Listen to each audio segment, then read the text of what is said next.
All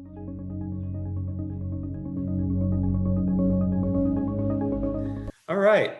Our next guest on the next step is Valentina Vargas, a Gates Millennium Scholar who graduated from in 2019 with a Bachelor of Science in Public Health. She's currently a second-year Master's of Science student in the Global Health Department at Harvard T.H. Chan School of Public Health.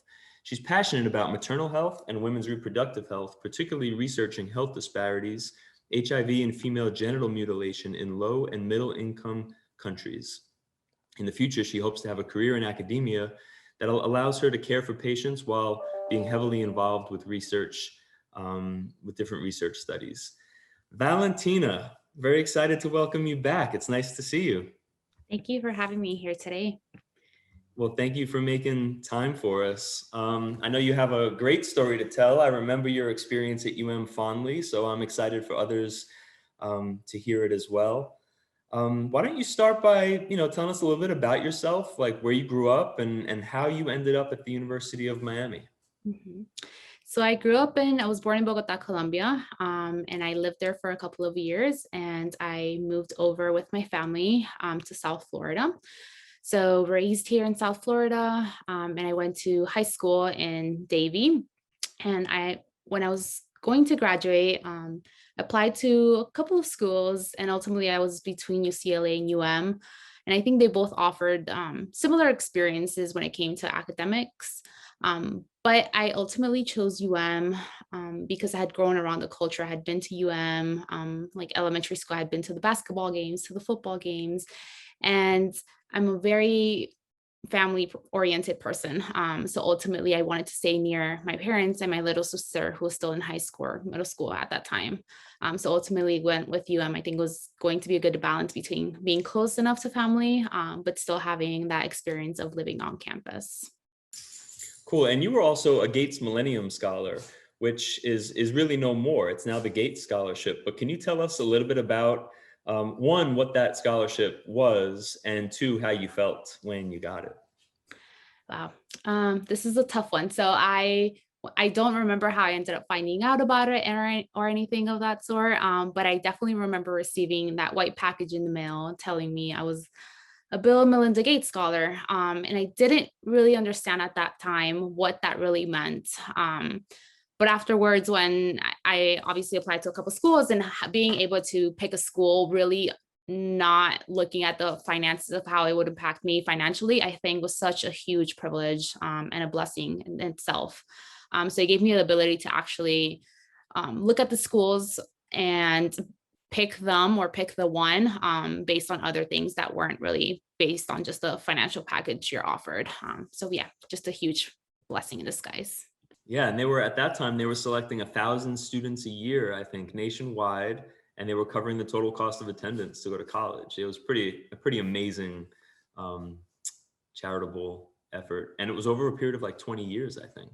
Yes, it was a period of over 20 years. So about 20,000 scholars are, I call Bill Gates my second dad. That's pretty cool. So back to tell us a little bit about your involvements kind of out of the classroom on campus at the U. I think I was heavily involved, but as Chris might know, I was very low key about what I did. So I did things, but people didn't really know I did anything. I think my heaviest involvement was with the orientation department. I started there it was my freshman year, and I was an orientation fellow for 4 years because I did 5 years in undergrad. So I was in orientation for 4 years. And I was also a commuter, a transfer assistant my senior year, technically my 5th year. And that was my heaviest involvement. I think even in high school, I really like welcoming people to a new campus, making them feel comfortable. And I think I struggled with the transition from high school to college. So I think it was my way of kind of giving back and making people feel comfortable in a new setting, helping them and guiding them through their college experience. So even though, especially for the orientation fellow, I was only with those students for a week or so, but I still build those relationships and would see them on campus the rest of the year. And then in regards to the transfer assistants, I was with those students for the whole year. So I really got to build those relationships. And even till now, sometimes I get random text messages like, hey, I'm blah, blah, blah. Like, I don't know if you remember me, but can you help me with this? What do you think about this? So I think building those relationships and those friendships meant a lot to me. Something else I was involved with was student government. I was only in student government for 2 years, but I was a secretary for the Senate. And I think there I really got to see the back end of how much work student government actually does and the power that students hold, and how they can really collaborate with administration, which I hadn't seen before joining the student government. I was also the president of COLSA, which is the Colombian Student Association. And I think that was my way of doing something I wasn't really academically oriented, and finding friends who I could relate to and could do things outside of school and kind of keep that feeling that I was close to home, even though I was technically close to home, but feeling like there was a place for me on campus. The other two things that I could remember is I was part of Alpha Epsilon Delta, which is a pre-med, well, not really pre-health organization. And I think there, it really exposed me to a lot of doctors who are in the field, exposed me to what they're doing now, and also exposed me or gave me the opportunity to shadow a couple of those doctors. And then last but not least, I was part of Big Brothers Big Sisters. So I had a little one that I visited weekly. And I think it was nice to kind of get out of the bubble and go into a community and give back for a little. Awesome. You mentioned your transition to college. I think this is time to talk about that experience, and then we'll kind of circle back to how your academic interests evolved over time. But I remember your first year very, very well, and I recall it frequently because it's not an uncommon experience. But would you mind opening up a little bit about your transition to college and maybe some of the things that you were prepared for and also unprepared for? Yes, of course. So I'm going to be very vulnerable here. I graduated high school as valedictorian. I was a straight A student. Life was perfect, and I had a path and goals, and nothing was going to kind of sway me in one direction or the other. That was my thinking 7 years ago. But my freshman year, I failed Chem 121, and I remember that experience very clearly. And I struggled a lot with all my other courses. And looking back at the experience, I just wasn't ready for what undergrad was going to be like. I wasn't prepared to study differently. And most importantly, I had never failed in high school. And I wasn't prepared to bounce back and learn. And I think at that moment, I saw it as the end of the world, failing chemistry 121. And I didn't see it as an opportunity to learn or experience different things. But looking back at it, that's exactly what happened. And if it wasn't for Chris, I don't know if I would have seen a positive out of that experience. So he's definitely the one that got me out of that very dark hole. But at the moment, it was very hard to see yourself fail. And it was hard for that professor to sit me down and say, it's a chemistry for pre-med students. So it's very hard for the professor to sit me down and tell me, I don't think you're cut for this. You're going to fail this class. And then going on to my pre-med advisor and having her tell me basically the same thing, like, you're not cut out to be pre-med. So I think you should start looking at other other majors. I was a biology major at the time, but start looking at other majors and career options after you graduate. So I sort of did listen to them. I looked at other majors, and I eventually switched from biology to public health. And that was for two reasons. I did a very short, over spring break, my freshman year, very short research experience in the biology department. I was out in the Everglades in the heat, just pulling plants, and it wasn't exactly what I thought would help me become a better doctor. So that was the first reason. And then the second reason was I took my public health, I think it's called BPH 101. I absolutely fell in love with the community aspect of public health and the preventative aspect of it. So I ultimately did switch to public health, but I still completed all my pre-med requirements and was able to graduate with them. So I kind of listened to them half, but that was definitely, it was a very hard experience to overcome. Well, I appreciate you remembering it that good. It's just as I remember. One, it was like 5 offices ago. That's when we were located in Mahoney Pearson. So that was a very different sort of geographic location on campus. But there was, I think there was also some tears shed in that particular meeting, if I remember right. Yes, no, definitely. I think, like I said, I did not know how to handle failure. And to me at that moment, it really was the end of the world. And I didn't see it any differently. So Valentina, that's a tough spot for an advisor, right? You have a student who's struggling. You first have to kind of assess, like, are they doing all the right things? Are they working at this? Are they not using the resources? And so that's a tough thing to try to figure out. Also, some students do need to find a new path, but you don't want to be the one to tell them that so early when maybe they just need to get over, the rough patch and then see what it looks like beyond that. I just remember thinking in that meeting, you really only had one choice, and that was to look forward and turn this into sort of a success story. And it's one of those things that like a coach would tell a player, or in my case, an advisor told a student. And to watch you rebound from that experience the very next semester, because if I can say so, you had a 4.0 the next semester. So your fall was not where you wanted it to be. And in the spring, you had a 4.0 GPA. And that included the chemistry class. So you got an A in that class. And using that repeat rule, you did it perfectly. But to watch the fortitude that it took for a student to sort of keep their eye on their goals and keep working hard, especially through that, was so impressive. And so again, it's the type of thing I lean back on that story when other students are in the same circumstances, because it really is the best you can do and it is possible. So it was exciting for me to be part of that in an advising capacity. Yeah, I definitely thank you for the role you played, because I think it's definitely important to listen to your advisors, whether it be your academic or advisors in the OE office, but ultimately you're the one that makes the decision.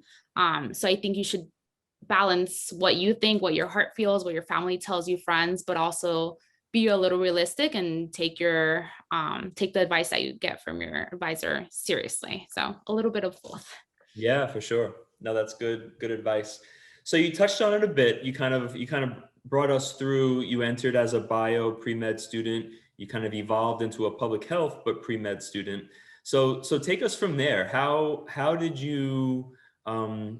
how did you sort of decide to take the step you've taken now and pursue a master's degree?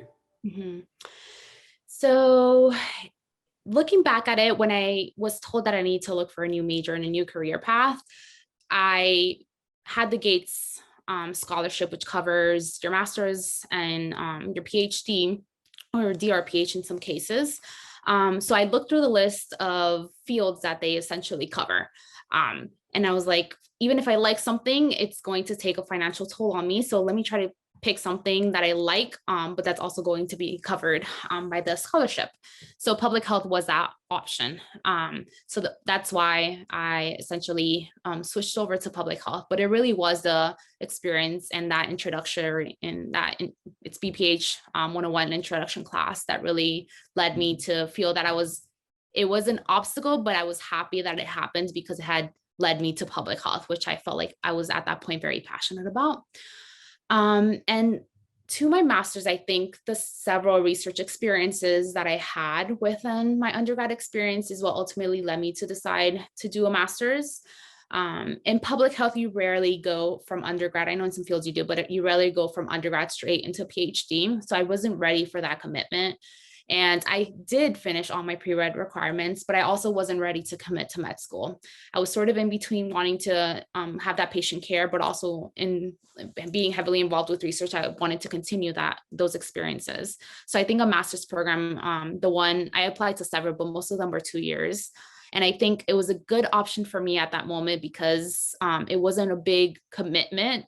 And it was going to allow me to see whether either research was the path for me or if I was going to go back to the medical path. Okay, great. Can you talk a little bit more about your summers in undergrad? Because I know they were instrumental. I can think of, I believe, 3 summers that really had a lot to do with how you evolved Mhm. in terms of your goals. So my first summer, I did 5 years again. So my first summer after freshman year, because I performed so poorly my first semester, I was a little behind on my requirements. So I did go to the community college and I took some courses to kind of get back in the game. So that's what I did my first summer, and took some time off to kind of refresh and prepare for the next school year, which I knew was going to continue to be being tough. My second year, I was accepted to the MERT program, which I believe still exists with a couple of changes, but it's still there under the nursing school. So I was in Chile. That was my first study abroad experience. I was in Chile for 8 weeks, and we could talk about that a little bit later. But that was my first summer. And that's when I actually got my hands on, or the idea of what research actually looks like in practice.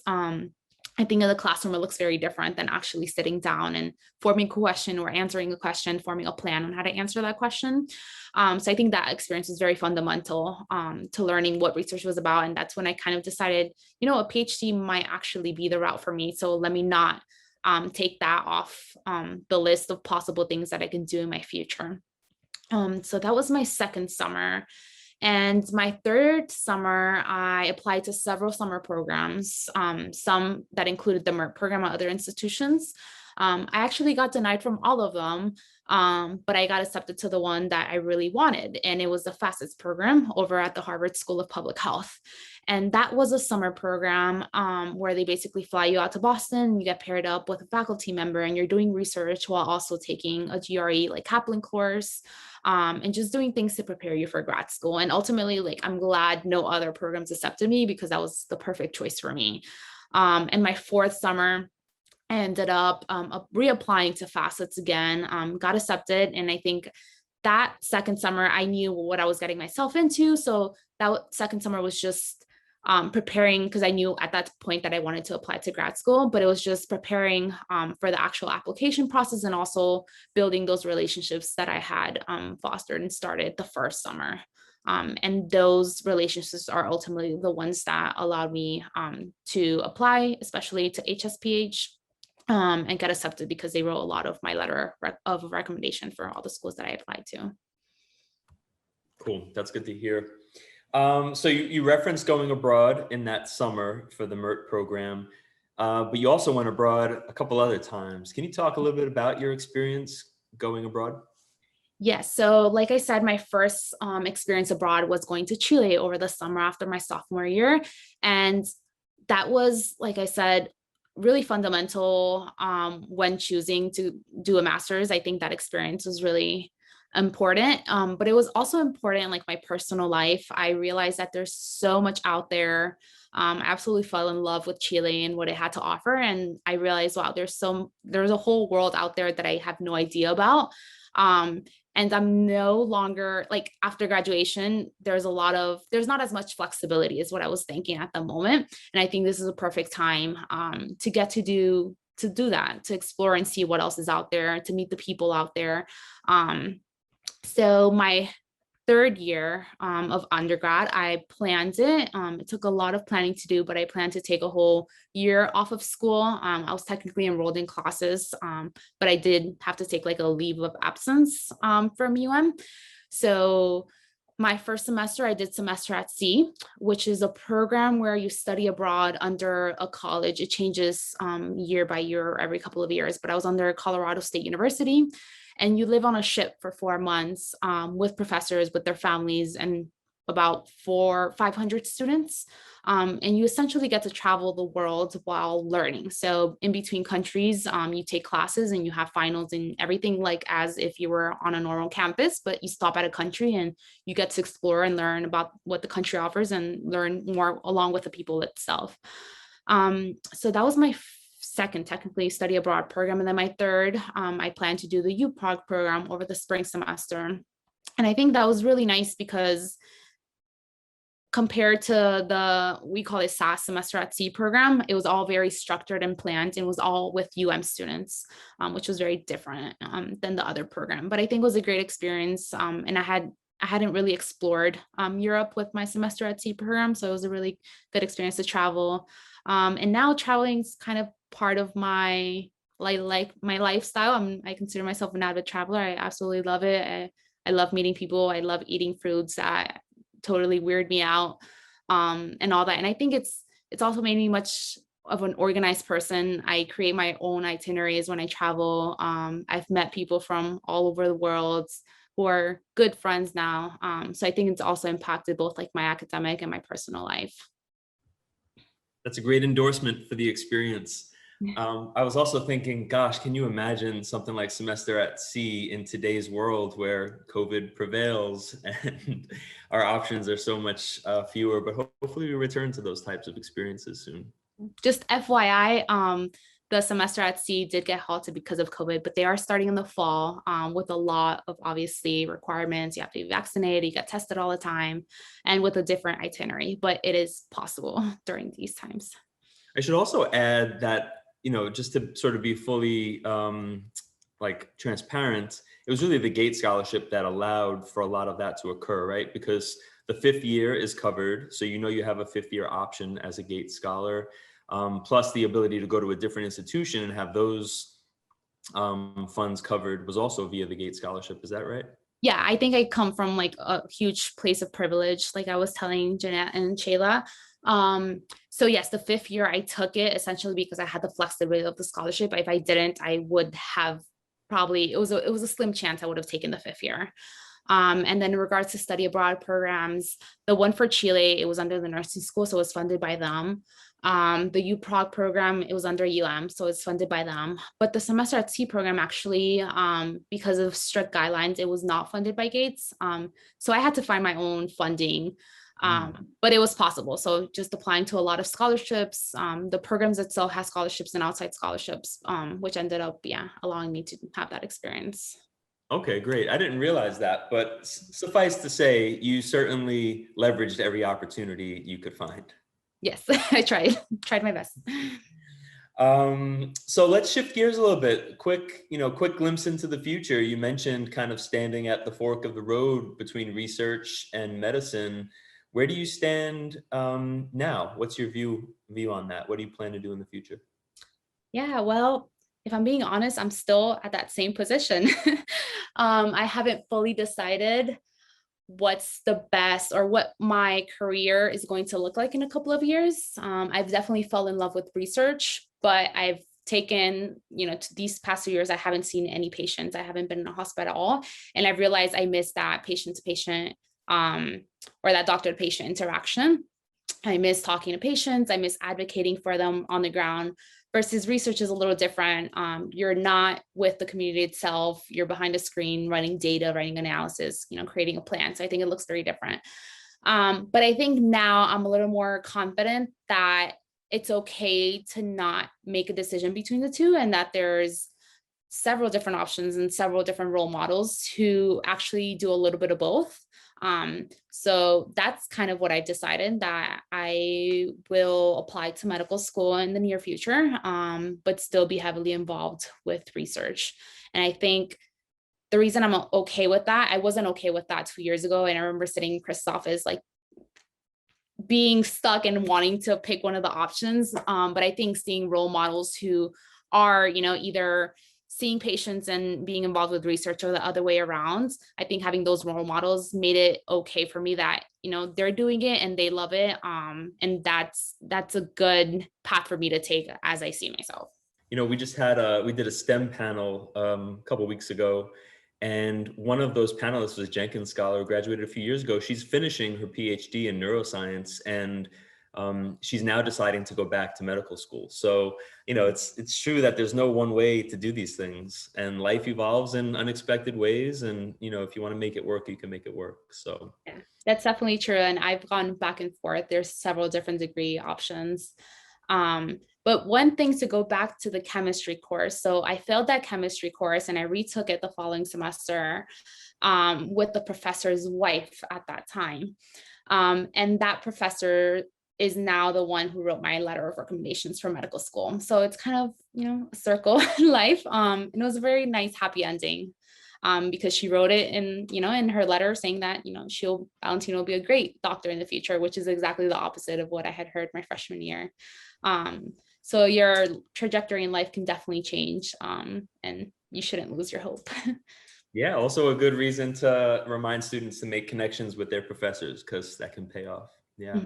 Yes. Valentina, we do have some questions in the queue, so I want to turn it over to the students. But before we do that, I'd like to let them get to know you a little bit better.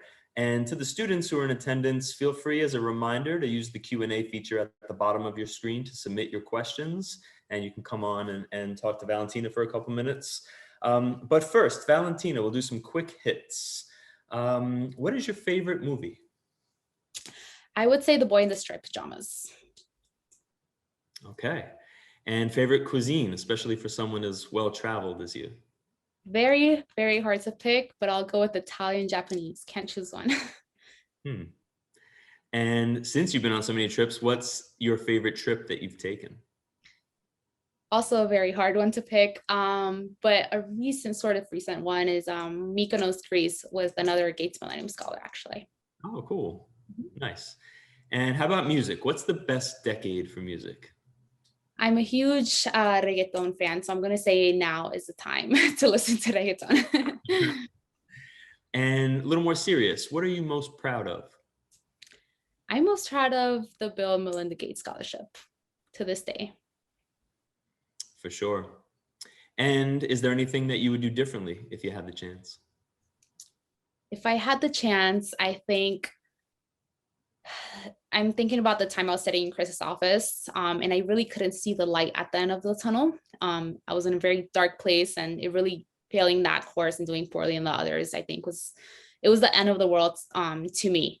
But I think whenever you hit a low and an obstacle, there's something you learn from it, and you might not see it at the moment. But even now, I think even I'm at Harvard, I'm doing my master's, and I still have obstacles, and I think that's not a thing that ever ends, that's just, it's going to continue on for the rest of your life. So I think seeing the opposites, the positives and all the lows and highs that you see in your life, I think it's the most important. I think it'll keep you motivated to move forward. And last, what does being a Gates Scholar mean to you? It's hard to describe this in a couple of words, but definitely life-changing. I think I took a whole, I don't know, I get teary thinking about it, but I think it was very meaningful, not only to me, but I think to my parents. And I think they moved to this country to see me succeed in life. And I think being a Gates Scholar was kind of the point where they said, okay, our sacrifices were worth it. So it means a lot to me. Valentina, it's a lot of fun catching up with you. I do want our students to have a few minutes to chat with you. So I'm going to turn it over to Shayla, who will bring in our first couple questions. Of course. Hello. Hi, can you guys hear me? Yes. Hi, Valentina. My name is Goddard. I'm currently a senior at UM, where I'm majoring in political science and public administration from Miami, Florida. And my question was just about if you could talk about your transition from UM and Miami and to Harvard and the North in terms of weather, resources, if you ever had any experiences with like imposter syndrome or anything like that. Yes, that's a great question. The weather, it's tough. I'm currently, since the pandemic, I've been living with my parents, so I've been enjoying the sunny South Florida.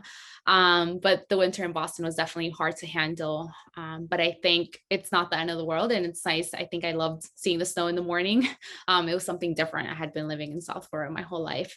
In regards to moving from UM to Harvard, I mean, UM is a private school, so it wasn't a hectic transition, but like you said, imposter syndrome was definitely there. And to this day, I was just talking to my advisor this morning. Everyone at Harvard has imposter syndrome. You're among like the brightest and most brilliant students. So of course, I think I feel it every day. Of course, I feel like I don't belong there, that I'm not smart enough to be in the positions I am now. And I think that never ends, because the more you succeed and the more positions you have under your belt, I think you'll be surrounded with the most brilliant students amongst your fields. So I think just learning how to deal with those imposter syndromes and reminding yourself that the opportunities that you were given or have been given to this point were not handed to you. You definitely worked hard for them. So I think it's important to remind yourself every day of that. And then in regards to resources, I think even at UM, that hasn't changed. I've always been out there trying to see what resources is out there. So I think at Harvard, what's great is that I'm at the Harvard T.H. Chan School of Public Health, but I could take classes across any school at Harvard or MIT. So I think just going out there and exploring what resources are out there, what programs are out there, has been a huge part of my graduate experience. Okay, awesome. Thank you so much for sharing all the information. I appreciate it. Of course, thank you. Bye, Goddard. Thanks. Our next question is from Asia. Asia, when you arrive in the room, if you could briefly introduce yourself, turn on your camera, and ask your question. Hey, I'm Asia. I'm a sophomore from Baltimore, Maryland, studying biochemistry. Planning on getting a second major in global health studies because I'm interested in public health, hence me being here. So I'm kind of going through a similar situation that you talked about your first year and like bouncing back from a not so great semester and stuff. So I just wanted to hear like, how did you adjust mentally and then like moving forward in your study habits to like get that 4.0 that you got the next semester? Yeah, it's a tough question. I think my mental health definitely suffered. Like I said, it really, at that moment in time, it really was the end of the world. So I think I was lucky that I had chosen because I was close to my family and I had their support from my parents and my sister. I think that was a huge important that allowed me to move forward. The other thing was really Chris. Chris was really there for me. And I think even if it's not Chris or someone in the OAE office, finding that mentor, whether it's a faculty or staff or whoever it might be, finding that person who sees the light at the end of the tunnel, even if you can't see it at that moment, I think it's important and reminding you of your value, your worth, even when you can't see it, I think will also allow you to move forward. And taking care of yourself, taking care of your mental health should be your first priority, really truly before academics, because you can't perform well if your mental health is not in check. And mental health care looks very different to every individual. So I think finding what feels right to you, what makes you happy, I think it's the right answer because I don't think there's one single answer that works for everyone. And then I really, looking back at it, the reason I had failed and did so poorly because the study habits definitely had to change from high school to undergrad. And I think in high school, I had been heavily involved and could study for exams just right before it.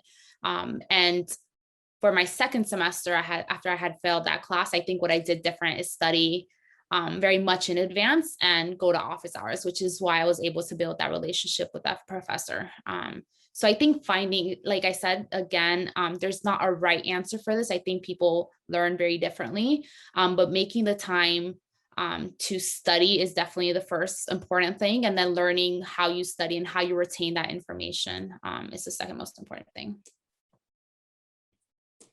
Thank you. I really enjoyed like hearing what you're talking about because very relatable. I'm in the same spot. Thank you so much. Of course. Thank you, Asia. Our next question comes from Marianne. Marianne, when you get in the room, please go ahead and introduce yourself and ask your question. Thank you. Hi, Valentina.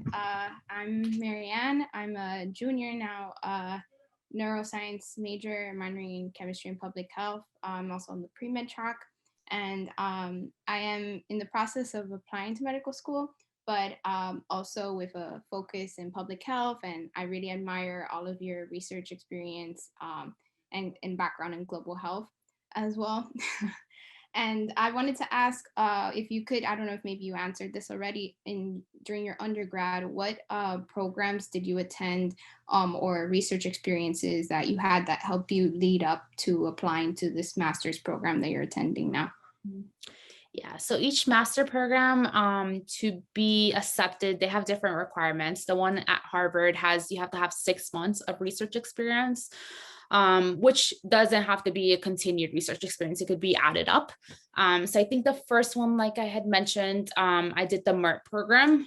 So I was in Chile for 2 months, and I think that's ultimately what made me decide to go into a master's, because I really fell in love with research. And then the 2 years in the facets programs, I was able to build those relationships with faculty members at HSPH, and learn what research really truly means in practice, and not just in class. So I think those experiences in total allowed me to prepare to apply to graduate school. And then I was in a research lab in psychology, which was a little unrelated, but I got a little experience on data manipulation and cleaning, and recording of that sort, which is really important when going into a master's or a PhD. Okay, awesome. And do you know if for the facets program, if they accept upperclassmen students, or for example, I would be graduating next year, would they accept students who had already graduated from undergrad? Yeah, so there's been a change of leadership in the facets program. Well, last year because of COVID, and the year before because of a change in leadership. It's not happening this summer, but you can actually apply for it the summer after you graduate, and that would be the last opportunity you have to be accepted. That's awesome. Mhm. Thank you. I didn't know that. And also, I don't know if I wanted to ask Chris and Shayla if I could ask a follow-up question, if that's okay. I don't know if Yes. so I along with other students, we've talked about also having this imposter syndrome and like struggling through classes or personally. What would you say is like your inspiration for continuing in this field as like a Latina, and also like coming from a minority background? Like, what do you always have in mind? That it's obviously very general, but what would you say is like your inspiration to continue every day? This is a heavy question. Yeah. Like I said, I was just talking to an advisor, and everyone suffers from imposter syndrome. Especially, I send screenshots of like my Zoom classes to my sister all the time because I'm still in shock that I am the only Latina in the class. And it's 2021, and it's like that in all my classes. And I still can't get over it. So I send my sister pictures, and I'm like, look, it's just me. And I don't know how to handle it, and I don't know how to feel about it. And obviously that adds to the imposter syndrome, because I'm like, if no one here looks like me and knows where I come from, that I definitely don't belong here. So I definitely have those feelings, and I haven't found how to deal with them. So I don't know the right answer to that. But essentially my inspiration, I think there's two: my parents, because I can't give up now. You know, I've made it here, and I can't give up, because they're always, in the back of my head. And I think next are essentially the people impacted by either the patient care or the research. And it's especially during research, because during patient care, you see the patient, whether they feel gratitude or happiness at that moment, they'll tell you that. But during research, you're just sitting behind a laptop running a lot of analyses, and the people that you're doing this research on don't necessarily know what you're doing behind these screens. So I think you get a little detached of why you're doing all of this, which is essentially why I am still stuck between research and medicine, because I want to be connected with the community, but I also want to do work that doesn't impact just one person, but impacts the community as a whole, if that makes sense. Yes, it does. That's why there's professions that combine the two sometimes. Thank you so much for answering my questions. And I relate to a lot of the things you talked about. I'll use it to help me throughout the years that I'm missing at UM. Well, thank you all so much for your questions. Thank you, Valentina, for answering and sharing some good gems, things to remember in there. I'm going to pass it now to Chris, and we'll finish up. Valentina, thanks so much, not just for making time to be here, but again, you mentioned being vulnerable. I mean, that's an amazing attribute that you have, and I thank you for sharing it with our students, because I can't tell you how many times students go through the same thing. And it's really nice to hear that someone who's successful and on a great path was able to be in that spot and overcome it and succeed. And so it's very powerful. I appreciate that. Yeah, thank you for having me. I appreciate the ability to share my story. What do you say we throw up the U one last time for old time's sake? Of course.